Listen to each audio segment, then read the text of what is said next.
We Canadians are the beneficiaries of a long and proud tradition as international leaders, whether as peacekeepers, goodwill ambassadors, counselors, or heads of global organizations. This reputation as leaders, diligently and conscientiously earned, has seldom been more relevant than during these challenging and financially uncertain times. Is it any wonder then, ladies and gentlemen, that the head of the Global Association for Investment Professionals, the organization that advocates for high standards of practice within the global investment industry, would be a Canadian? We are fortunate to have with us this afternoon the chair of the Board of Governors of CFA Institute, Ms. Margaret Franklin, a Canadian. Ms. Margaret Franklin, a Canadian, began in the role last September, heading an 18-member board that includes investment professionals from China, Japan, Singapore, Switzerland, United Arab Emirates, United Kingdom, the United States, and of course, Canada. Ms. Franklin served in a number of capacities at the CFA Institute prior to her most recent role. She served as chair of its Audit and Risk Committee and also headed its External Relations, Volunteer Involvement, and Planning Committees. She is a past president of the Toronto CFA Society and is a CFA charter holder. Last year alone, more than 111,000 candidates, that's a big number, from 160 countries and territories took a CFA exam, an exacting and thorough test in the investment profession. On a personal note, many an acquaintance has turned down a dinner or other social invitation, choosing instead to study for their CFA exam. I always thought it was just an excuse. But I'm reassured by having learned that Toronto has the second largest CFA society in the world, behind New York City. Given the unquestionable need for highly qualified investment professionals worldwide, it is reassuring to know that the CFA Institute is experiencing growth in its membership and the number of hopefuls sitting their exams. To her role as chair, Ms. Franklin brings 20 years of financial industry experience in investment management with both institutional and private clients. Based in Toronto, she is the president and CEO of Kinsale Private Wealth. She has also worked for global institutional organizations throughout that period. Also of special interest, she was very recently named one of Canada's 100 most powerful women. That, I think, deserves an applause.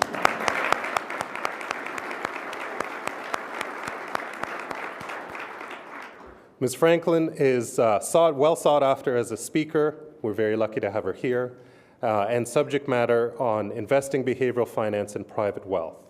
I'm thrilled that Ms. Franklin has joined us today to talk about Canada's securities enforcement process and the steps investors, regulators, government, and industry participants should be taking to enhance investor protections. Ladies and gentlemen, please join me in welcoming Ms. Margaret Franklin to the Canadian Club podium.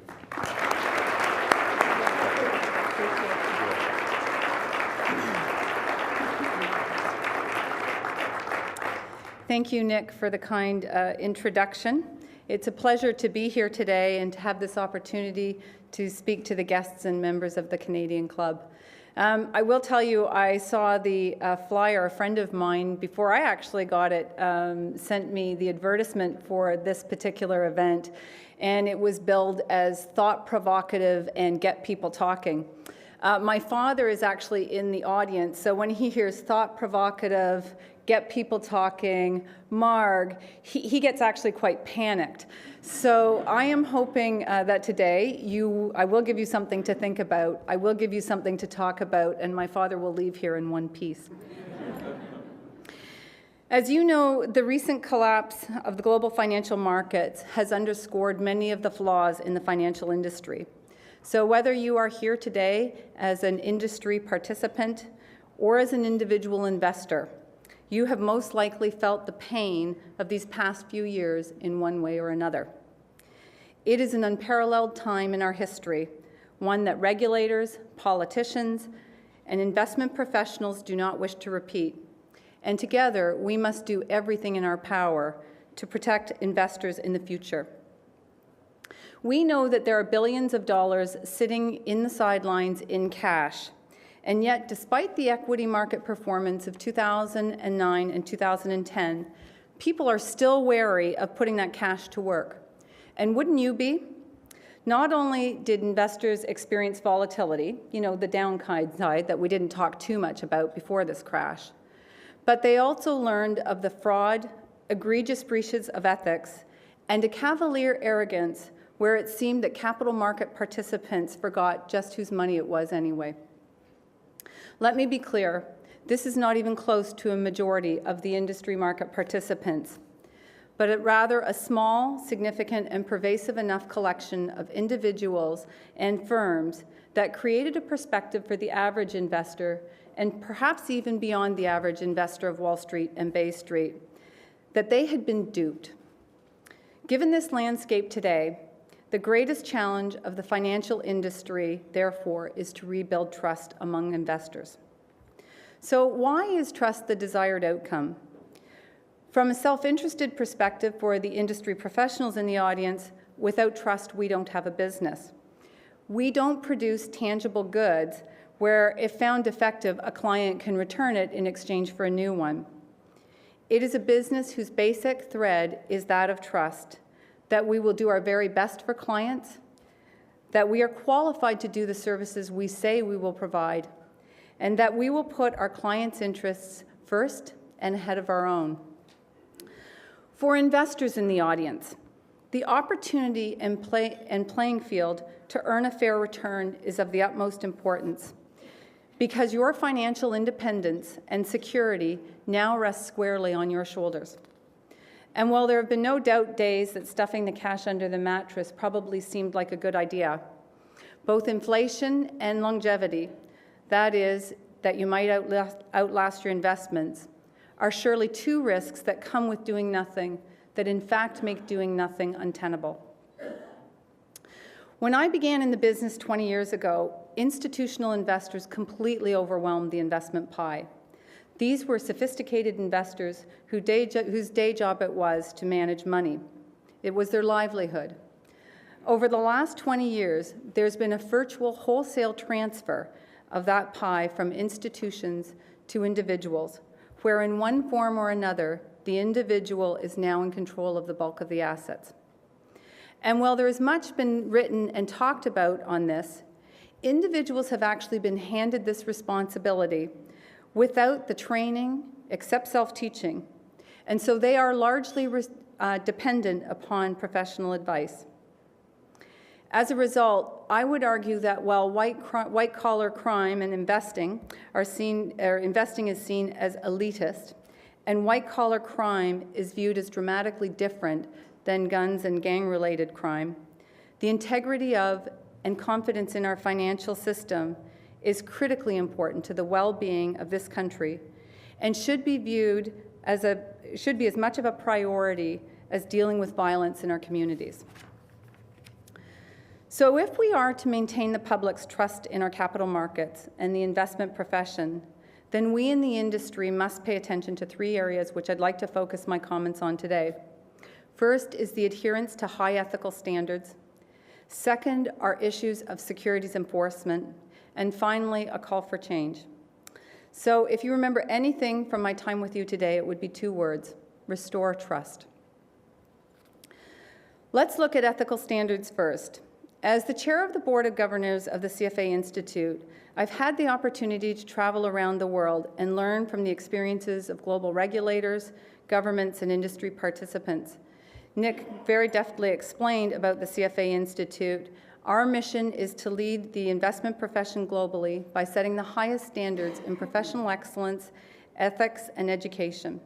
We're a global community of about 105,000 members, of which about 95,000 are CFAs. And interestingly enough, it's not a very big number in contrast to the millions of capital market participants. But anywhere I go in the world, anywhere at all, people know what the CFA Institute is and who CFAs are.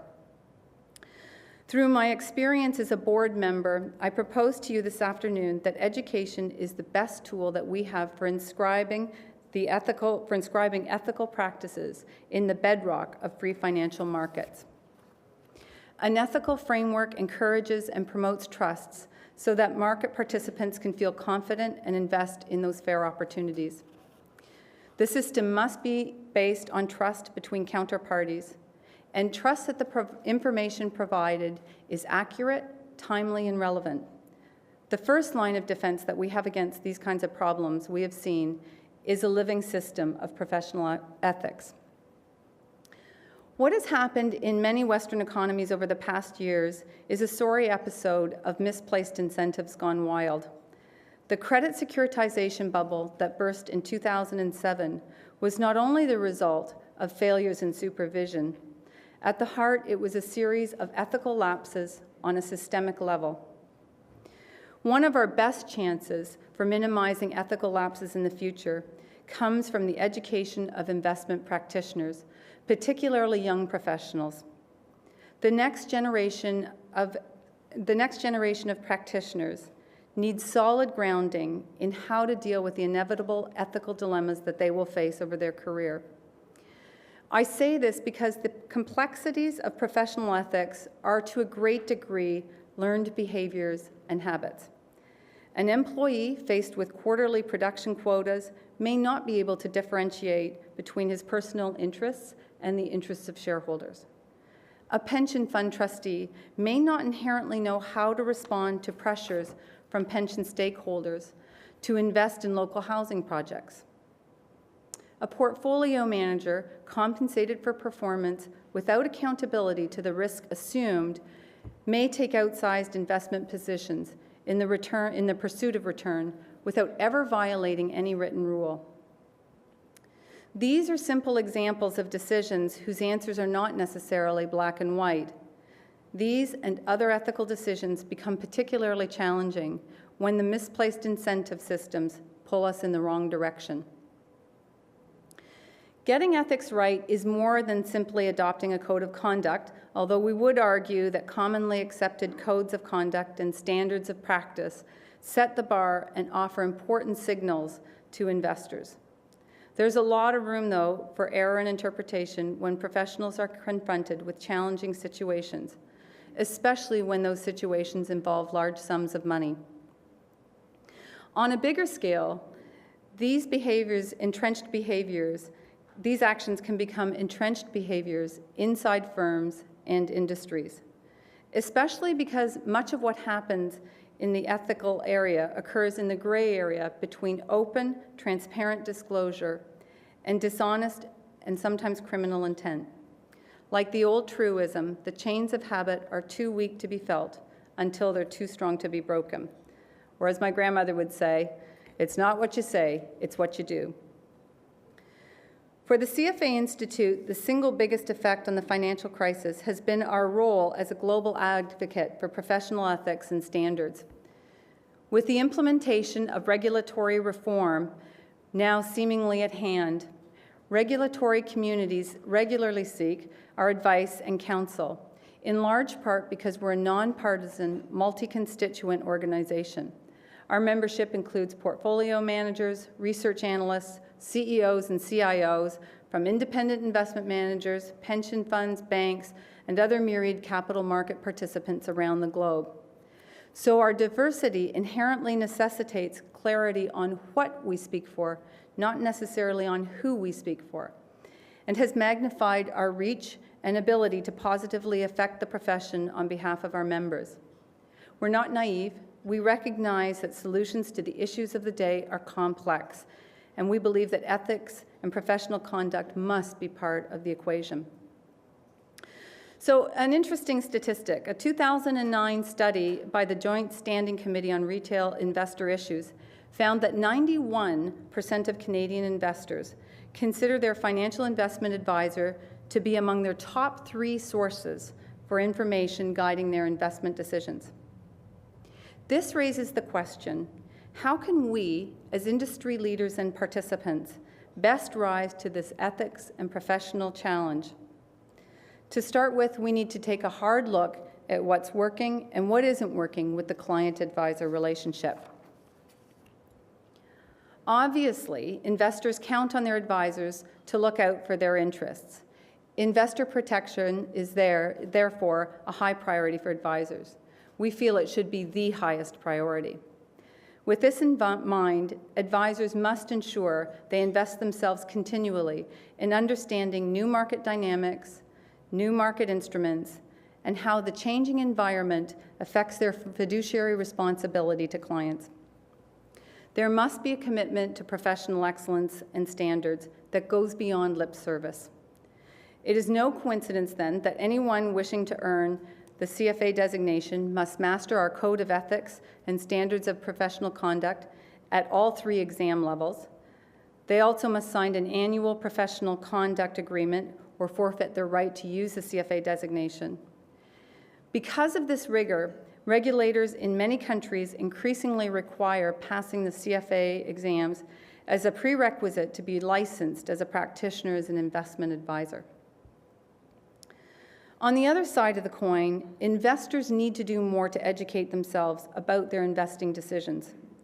With the shift in Canada's pension structure from defined benefit to defined contribution plans, millions of Canadians are now in charge of their own financial retirement. Now, more than ever, Canadian investors need to better understand the financial industry, read the reports they receive, and seek the services of highly qualified advisors. So just as advisors are bound by the Know Your Client rules, investors must also do whatever they can to know their advisor. In my own practice and in the shared observation of other private client advisors, I would remark that clients are enormously ripe for the conversation, including the difficult decisions and construct around risk and return expectations. However, they are demanding that this conversation take place in a language that is both comprehensible and relevant to them, not in the lexicon of professionals. Still, even the most diligent investor can be caught off guard by a rogue advisor. And when this happens, enforcement becomes essential. This takes us to the second area that I'd like to address. While investor education and ethical professional conduct are our best hope for investor protection, the threat of punishment for breaking rules or principle also deters a fair amount of unethical behavior on the part of advisors. The reality is, however, there will always be bad guys whose ethos are skewed in their own favor. And when practitioners do wrong, either by making bad choices in dealing with ethical dilemmas or surrendering to their worst impulses of human behavior, then speedy, just enforcement and penalties must result. As a native Canadian, it's only natural that my frame of reference for interactions with colleagues of different countries is my experience here in Canada. And sadly, when it comes to the issue of enforcement, the Canadian experience is exceptionally poor.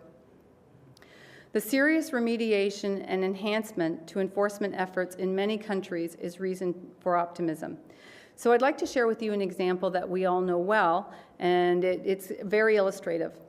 The Bernie Madoff example is not only an extraordinary one just for its scale, it's an interesting one in how the business works. As an industry practitioner and CFA, it's an extraordinary one. An industry practitioner, Harry Markopolos, and a CFA charter holder, I might add, was asked to look at Madoff's returns 8 years ago because they were competitors, and they couldn't make sense of the return profile. In his analysis, Harry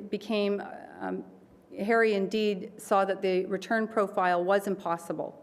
And so what ensued was a thorough and forensic-like investigation that culminated in 3 detailed written submissions to the SEC, each of which was ignored. Harry's greatest regret is that in 2004, he didn't find a way to grab the SEC's attention because billions were lost between 2004 and 2008 when Madoff was finally shut down. We all know how this one ended, though. The SEC did step up. Within 2 years, Bernie Madoff was tried and sentenced to 150 years in prison, and his family and estate faced decades of litigation.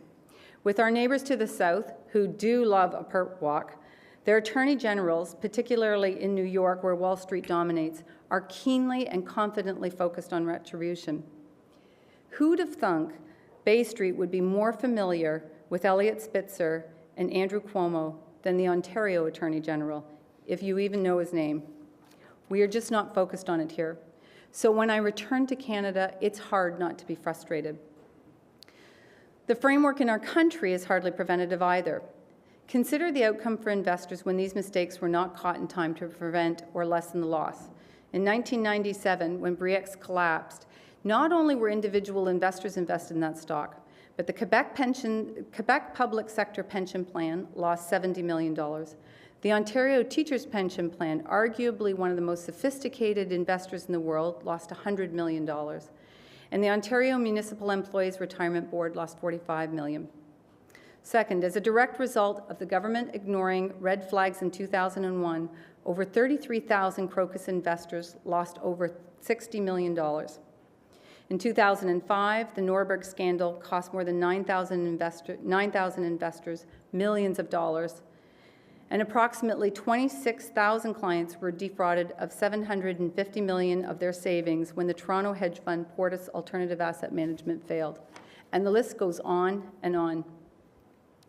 Cases such as these caused the industry as a whole to suffer as a result of a tainting of the pool and eroded investor confidence. You know, I continue to be shocked that industry participants aren't outraged and demanding stronger enforcement, because this is about our business, which is about trust. Now, let's consider the enforcement of or punishment for bad behavior. A prime example of this is the case against the former managing director of RBC Dominion Securities, Andrew Rankin. After all the resources poured into this case over 7 years, you have to wonder the result that the OSC decided not to retry the case against Rankin can be justified when the co-accused, Daniel Dueck, admitted his wrongdoing while testifying to Rankin's, but neither went to jail. Indeed, Dueck, in a deal cut with the OSC, got to keep a portion of his profits, and Andrew Rankin is now suing RBC for wrongful dismissal for $11 million. And while both have been banned from the securities industry in Canada, it does make one wonder whether the course of events in this case adequately sent the message that the misuse of confidential information will be treated seriously. So why can't Canada get the bad guys? I'd like to submit 4 significant reasons. Number 1, there are too many players on the field. Securities regulation in Canada is currently in the hands of 13 provincial and territorial securities administrators and 2 SROs. The perception is that these securities administrators have a tendency to let white-collar crime go unpunished. Secondly, we don't have enough sufficiently qualified people with adequate industry experience to find, investigate, and convict wrongdoers. Third, where there is clear responsibility for regulation, there is inadequate bite to the bark. And fourth, there is an insufficient ability to coordinate and collaborate in efforts to catch the bad guys. So, what can Canada do to turn this situation around? First, we can adopt a single national regulator that will help streamline detection, investigation, and disciplinary proceedings. I say this with the full understanding that making this kind of change involves delicate constitutional issues that require careful consideration that has and indeed is taking place before any structural changes can be made. However, a fragmented regulatory framework is an environment ripe for regulatory arbitrage. I would commend Finance Minister Flaherty for his determination in making this happen, given the subtlety of its importance to the average Canadian in the context of everything else that's going on, the vehement opposition by a small but nonetheless influential group, and the small amount of political currency he and his party will win by doing this. It is one of the rare instances where the right thing appears to trump the politically expedient thing. The second inability to get the bad guys is not having the right people in the right structure. So in 2003, the RCMP launched the Integrated Market Enforcement Teams, or IMET, which is comprised of 10 investigative units in 4 cities across Canada. IMET is described in its annual report to be a group of highly specialized investigators dedicated to ensuring that those who commit serious capital market fraud offenses will be discovered, investigated, prosecuted, and incarcerated in an effective and timely fashion. IMET has cost the Canadian taxpayers more than $100 million. And to March 31st, 2009, when the most recent data is available, 26 individuals had been charged with 1,008 counts of capital market fraud offences. And you know what the result over 7 years has been? 5 convictions at a cost of more than $100 million to Canadian taxpayers. Our second recommendation is that this agency needs to be revamped from top to bottom. When we look at enforcement investigators employed by provincial administrators, it's striking how many have limited experience with the industry or with many of its practices. For example, too many investigators employed by regulators here and nationally are former, even retired, law enforcement staff with negligible backgrounds in the securities industry. We think obtaining the Canadian Securities course should be a minimum requirement for this type of employment. Add to this the fact that there aren't enough securities lawyers with industry experience, particularly those with compliance backgrounds, working at the senior-most levels of the provincial securities administrators. So it is just this notion that the CFA, in the interest of increasing regulator literacy globally, has discount programs available that offer many of the benefits of the CFA program body of knowledge. We are currently operating this program with the U.S. Securities and Exchange Commission, and we are pleased to announce today that we will offer a similar program to Canadian regulators across the country.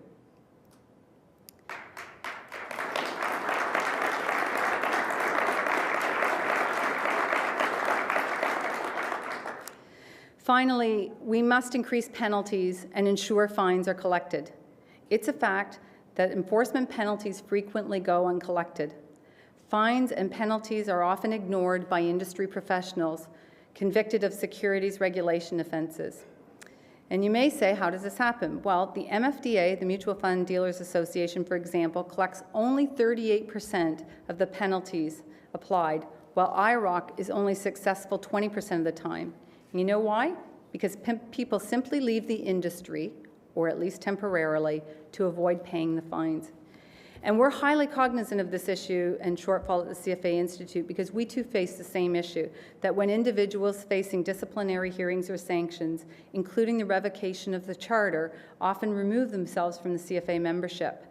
However, we believe in the case of both self-regulatory organizations whose mandate is enforcement, that they should be granted the statutory ability to collect fines. And of course, this would be much more easily facilitated with a national single regulator. So of all those suggestions I've just outlined for you, sadly, not one of them is new. 5 years ago, each of these very recommendations were eloquently and plainly articulated in the 2006 commissioned report, Task Force to Modernize Canada's Security Legislation, also known as the Allen Report. I would encourage anyone interested in this area to read the report. It's exceptionally well written, it's thoughtful, and it's sensible. The enforcement section contains 33 enforcement-specific recommendations.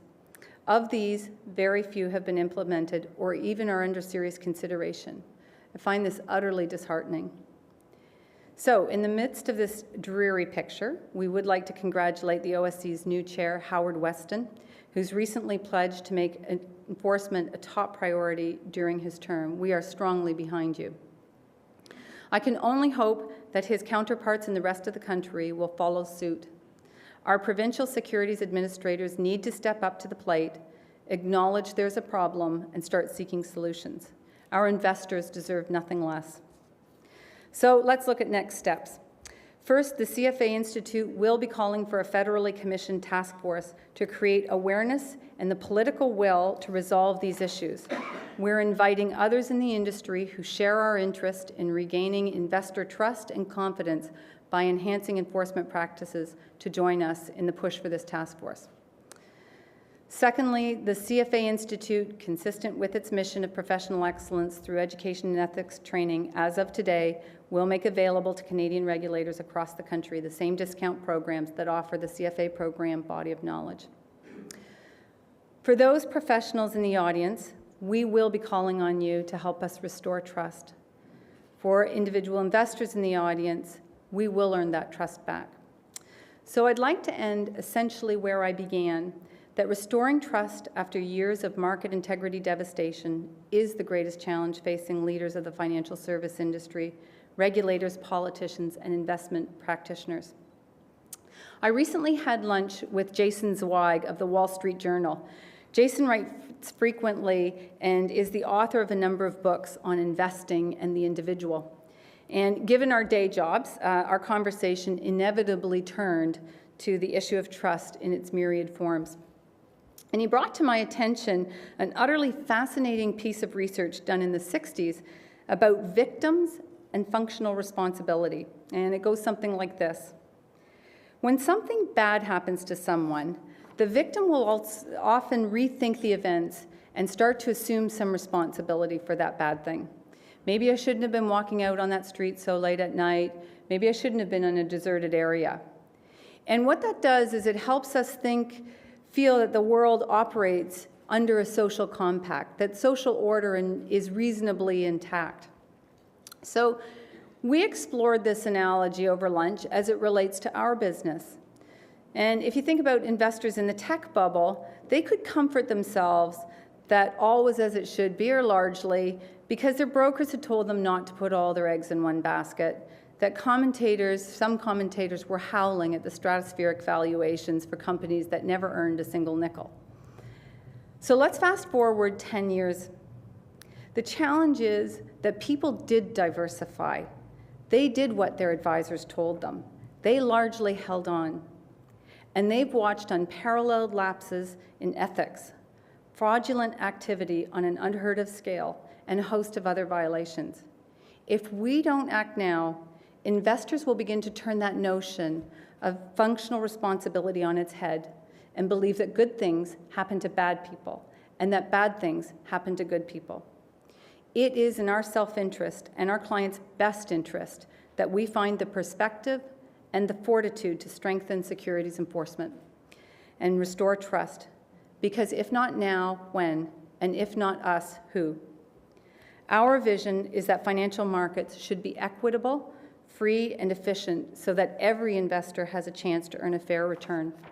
I hope you will join me and my colleagues in stewarding this vision and protecting investors at home and around the world. Thank you very much for this opportunity and for your attention.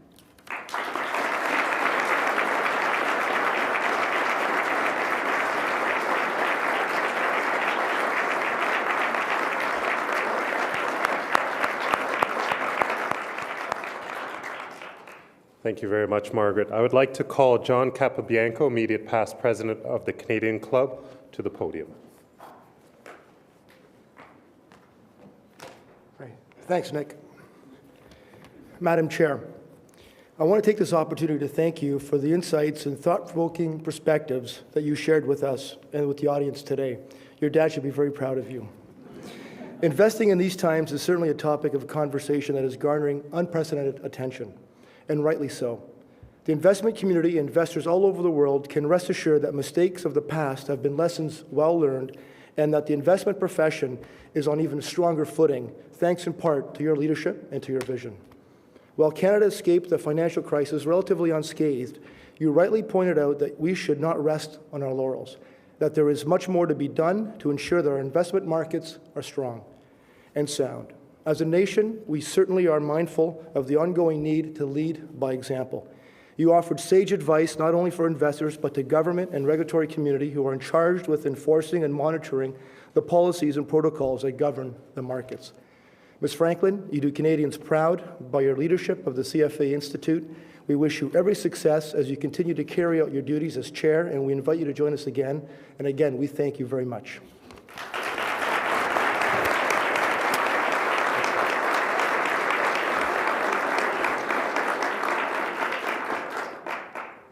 Thank you, John.